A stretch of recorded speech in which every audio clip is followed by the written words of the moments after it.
so let's talk about backfloat recovery.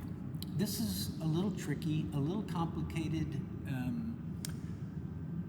so we'll talk, especially for the way people think about it. Some people get it really quickly, others take a while. So I want to start with the people you're floating and you're helping float, okay?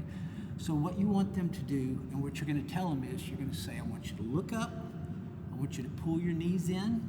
It's going to cause you to sink down just a little bit, and then you're going to help them up if they need to, and you're going to keep their face out of the water. That's your goal for that, real nice and gentle, and practice a few times, and they'll get used to that.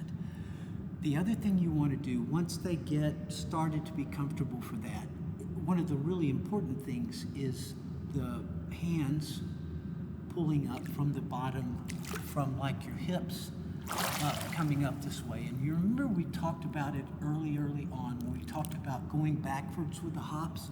It's this weird motion that's hard to tie in. It is the same motion that you use to pull yourself up when we talked about that early on.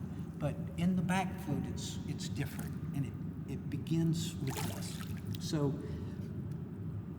I actually don't go here first, and I'll show you what I do, and then you can do something different. But what I usually start with is say, folks, I want you to break your knees. I want you to pull your knees in.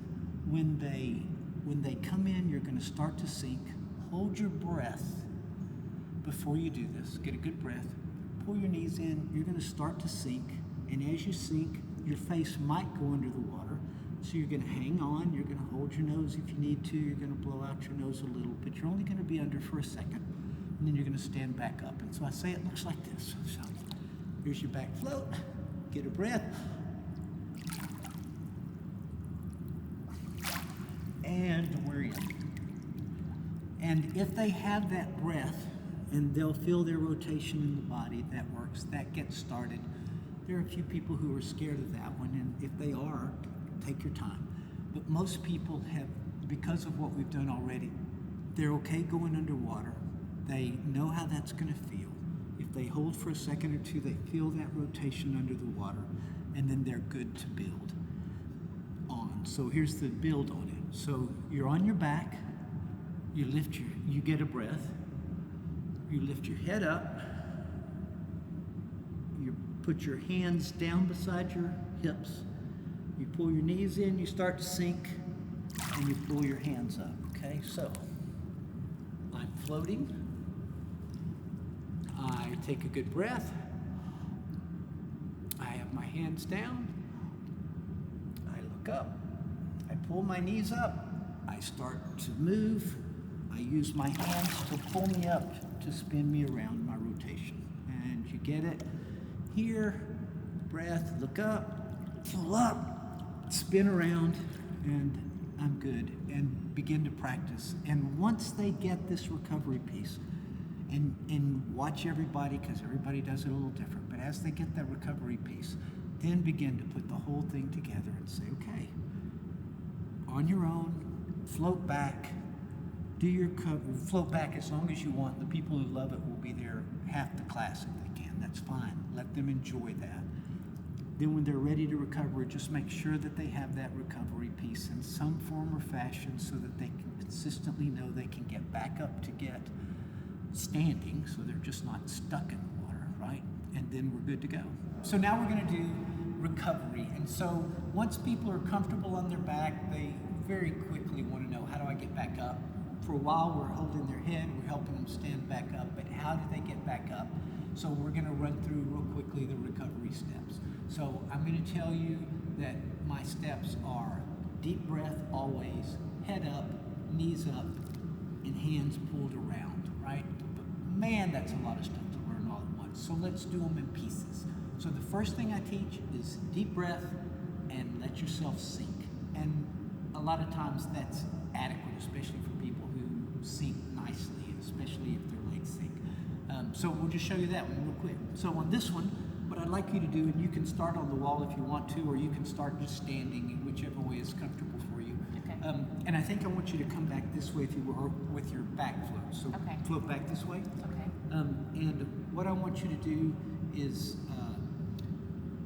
come back here We're going to get you to float. Then I just want you to lift your head up. We'll take a deep breath, we'll lift your head up, and we'll watch and see if your feet sink and make it easy for you to get to the bottom with no extra effort, okay? So just good breath and head up, and we'll see what happens. I'm going to keep your nose out of the water. Okay. Okay.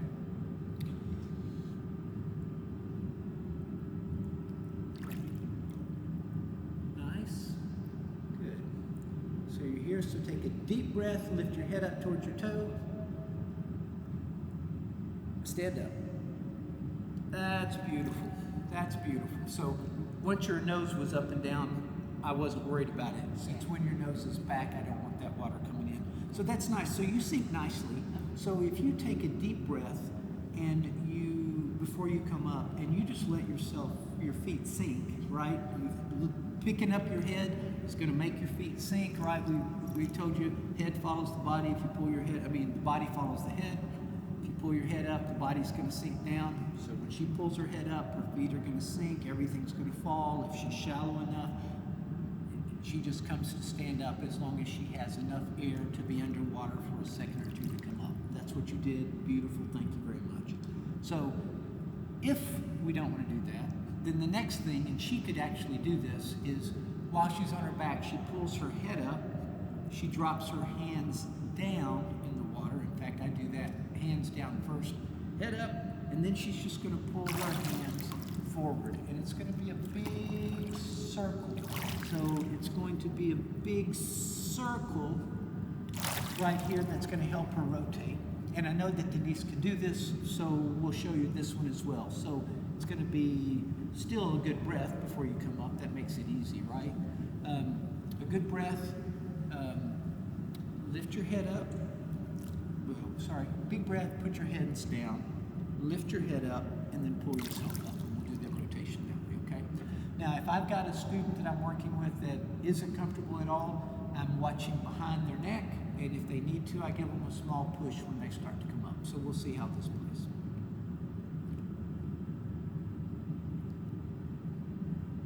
Very nice. And then drop good breath, hands down. Oh, you're just doing straight again. Okay, so she did straight again. So we're going to play. So I want to, this time, while you're back here, I want you to drop your hands. And then I want you to drop your hands, pull your head up, and then I want you to pull your hands this way to help you with that rotation. Okay? Okay. All right, let's scoot in closer here again so we can make sure the camera gets all this exciting action. All right, madam, that ought to work right there. Okay.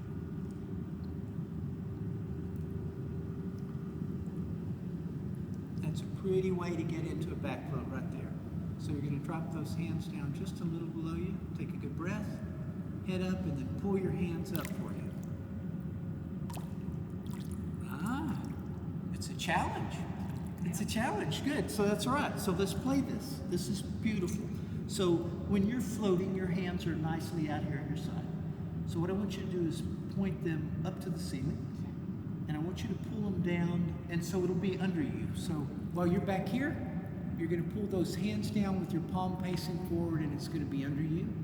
And then you're going to make this big pull up here. Yeah. And so you're going to do it as you bend your knees and as you look up. Again, lots of stuff. So here, hands down, lift up, pull up. It's going to help you rotate cleanly. Okay? Let's try that.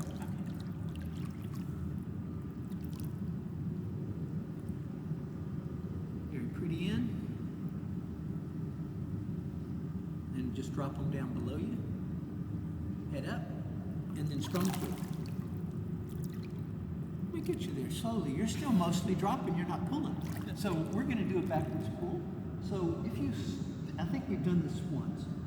If you reach behind you here, bend your knees and get yourself down here. If you reach behind you and pull down and then up, and hop yourself backwards.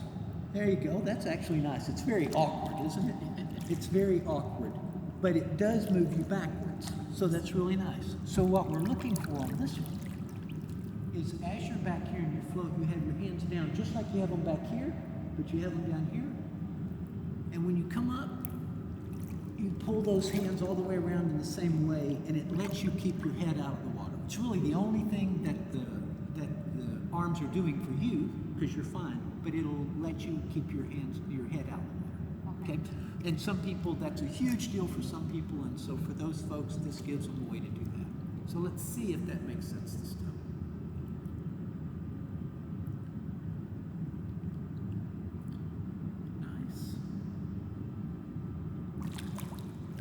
There it is. So it's that last one. So as you came down, you reached around and pulled that. That's exactly what we're looking at. Okay. It just, for you, you're used to doing it on your side. As you come around, you do the sweep. That works out fine. Just, that's it. It's just that pull that helps you finish that rotation as you're coming back up.